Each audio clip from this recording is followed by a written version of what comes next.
All right, so let's talk about some fundamental things that we can do in R. This is just some simple stuff like doing basic math with R. How do we save certain values or outputs to objects and then evaluate them? And we'll talk about the idea of packages and using, I guess you could say, third-party functionality that's provided through R. All right, so I've got RStudio open on the right. I got the slides on the left, so let's get going. All right, R is a calculator. So we can pretty much use R as a calculator as you would expect. You can see some examples here where we're taking 4 plus 3 divided by 10 to the second power. Now, R follows a normal PEMDAS convention of the order of operations, if you're familiar with that. That is basically parentheses first, and then exponentiation, and then multiplication, division, followed by addition and subtraction. So just recall that when you do normal math operations, it follows those typical order of operations that I would say we're all used to. One thing to point out is that R recognizes missing values with NA. Okay, so NA within R is actually an object. And it represents that there is nothing there, that the value is actually missing. We also have an infinity or infinite value, right? And that is an object that is represented by inf. Okay, so when we do math with these kind of unique values, then we get kind of what we would expect, right? So if you take 4 plus a missing value, we don't know what that value should be, what the result should be. And so what does R do?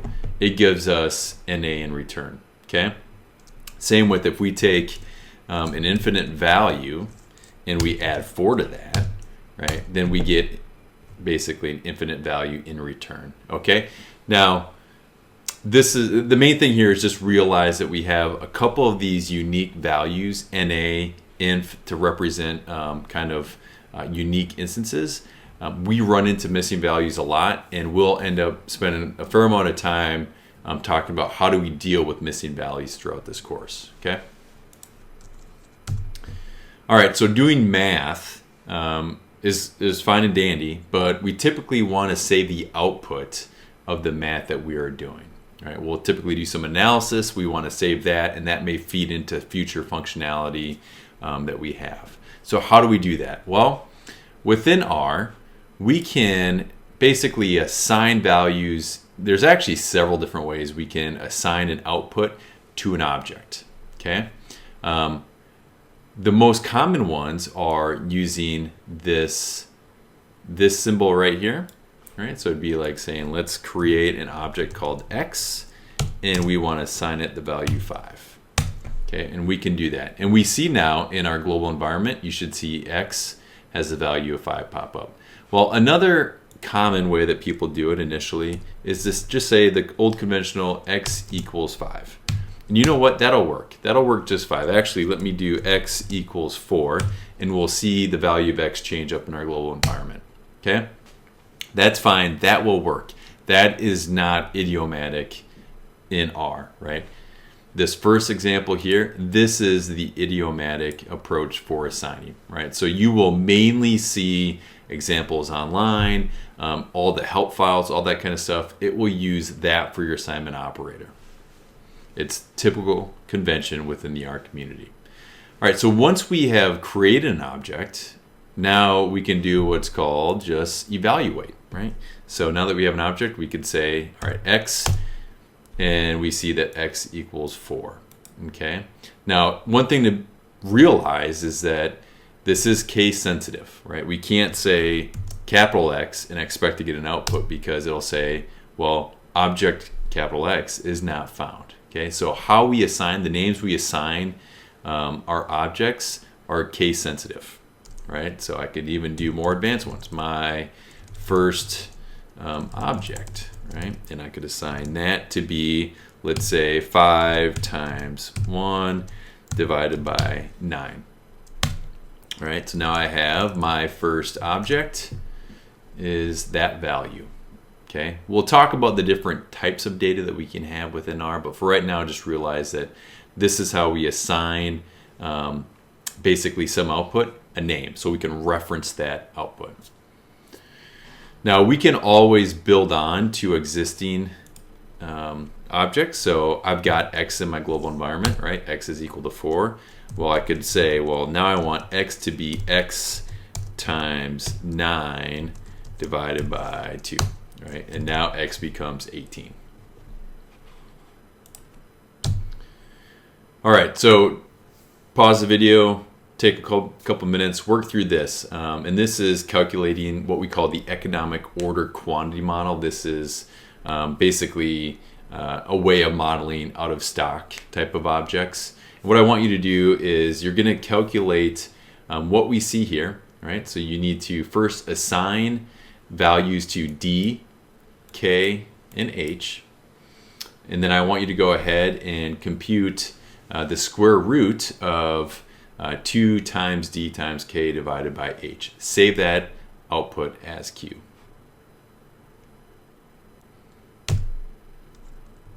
All right, so hopefully you got that.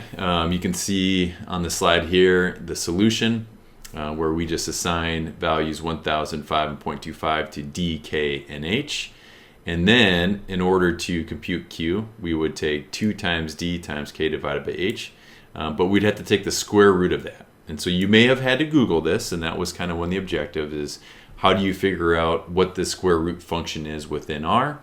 And so if you were able to find that, you found that it is SQRT, square root, right? And so your value of Q should be 200. All right, so now that we have that, and actually, you know what, let me run this code on my end.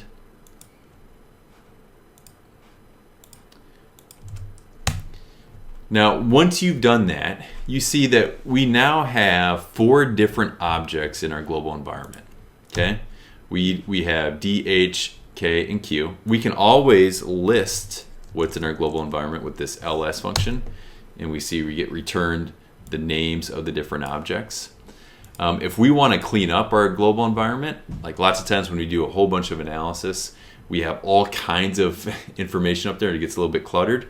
One thing that we can do is we could just say, hey, I want to remove, let's remove D, right? And now that takes that out. Now, if you want to remove everything, there's a couple of ways. One, you could run this code right here, this rm, and then within there, you do list equals ls. Another way is if you look up in our global environment, we got this little broom here. We can click that, and that is going to clear out all of our objects. There we go. So start from scratch.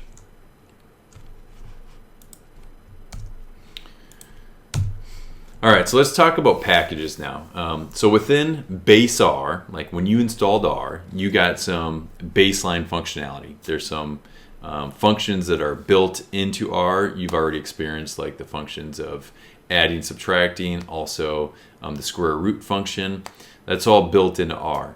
But base R is limited in what we can do. And there are a lot of external packages, we call these packages, or libraries that are built that provide a lot more functionality. And as we go through this course, we're going to actually apply and use a bunch of these different third-party packages.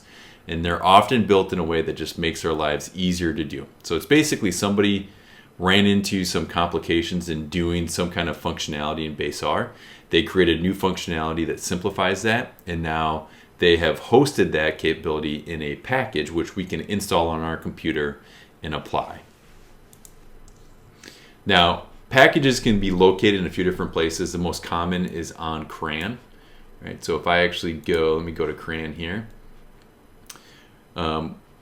So here we are in CRAN, and we could actually go to this packages, and we can see as of right now, this recording, we have over 18,000 different packages, right? And these packages can be for all different purposes. If we look at this CRAN task views, we can see that we have packages for Bayesian inference, causal inference, epidemiology, machine learning packages, spatial data analysis. We have even sports analytics packages. So there's all kinds of different packages that we can use.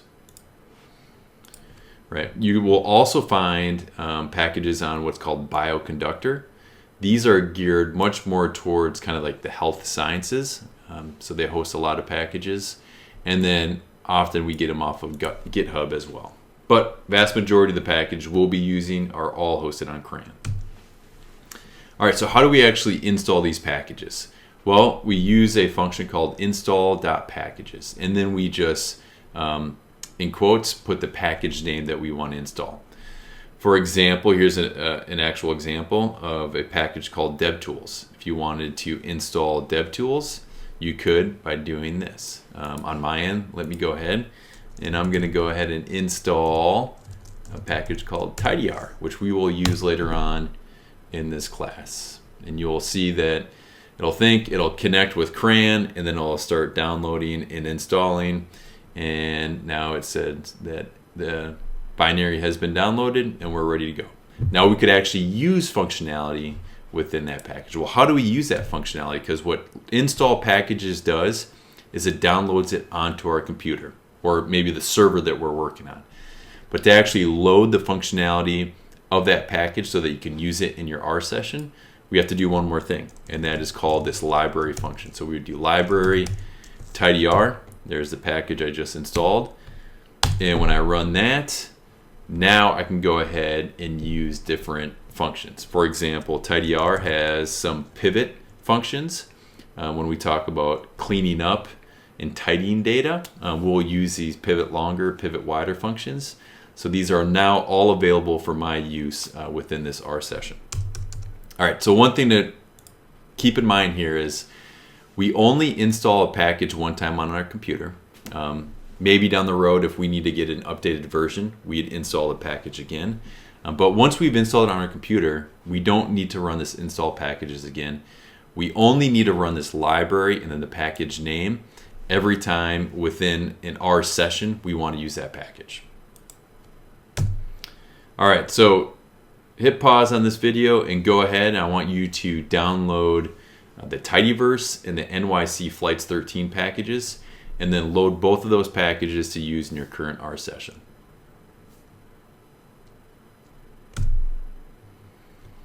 All right, so here's examples of how you may have approached that. You could install the packages individually.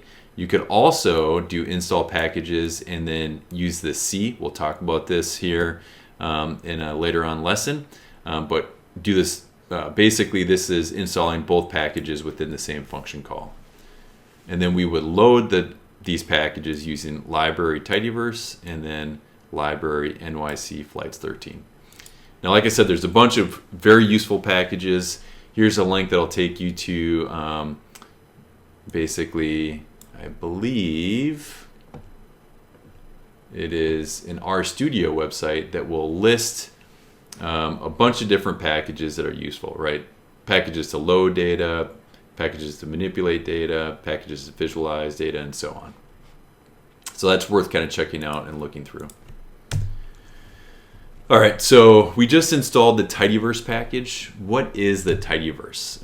Tidyverse is actually a collection of packages. And what these packages do, they're all focused around simplifying different parts of the data analysis, right? So for example, readr is a package for importing data. We also have readxl, which will help us read in data that's saved in Excel files. tidyr is a package that allows us to kind of reshape and tidy up data. dplyr is a package that will help us do a lot of manipulation of data, like we can compute summary statistics, we can select variables, deselect variables, we can select and filter for certain rows and so on. ggplot2 is a package for visualization and so on. So we have all these different packages that are focused on different parts of the data analysis pipeline, and they all work very well together. And these are basically in a collection that we call the Tidyverse, right? And if you want to look, we could always go out to tidyverse.org, and if you go out here, you can spend some time taking a look, and this will be a great place to kind of look. There's even a learn option. There's a blog. This is a good place to just stay connected to kind of see what's going on in Tidyverse. But throughout this course, you're going to learn a lot about the Tidyverse and the packages and the capabilities that they provide. All right, so when we install packages, or when we do install packages Tidyverse, right? Since Tidyverse is a collection of packages, what it's actually doing is it's installing all of these packages. There's something like close to 20 different packages that it installs for us. So it's all these different packages that serve different parts of a data analysis pipeline. And then when we do library Tidyverse, it's going to load a subset of these packages that are the most common ones we use in day-to-day analysis. So it doesn't automatically load Lubridate, which is a package to handle dates, which we'll talk about later on. We would have to do library Lubridate to load the functionality of that package. But all these that are highlighted, these automatically get loaded when we just run library Tidyverse. All right, so a few key things to remember. The assignment operator, we typically want to use this one instead of just the equals. This is the idiomatic assignment operator within R. There's a lot of normal calculator functions that we can use within R, and actually if you look at question mark arithmetic, they'll list a whole bunch of them along with other links to show just some basic math functionality in R. Remember, R was built for the purpose of mathematics and statistics. So there's a lot of just both basic and very sophisticated capabilities built into R. Now packages are the fundamental unit of shareable code. So packages, also you'll hear these referred to as a library. These are the key pieces that make the our ecosystem continue to grow, right? Because we get more and more packages being built, providing more and more capabilities for us to use within R. And the main one that we're going to focus on a lot in this class is the Tidyverse, which is a collection of packages that simplifies the data analysis pipeline. All right, so that's it. If you got questions, first off, hit up the chapter reading for this lesson. Go through there, and if you have additional questions after that, go ahead and hit up the discussion board in Canvas.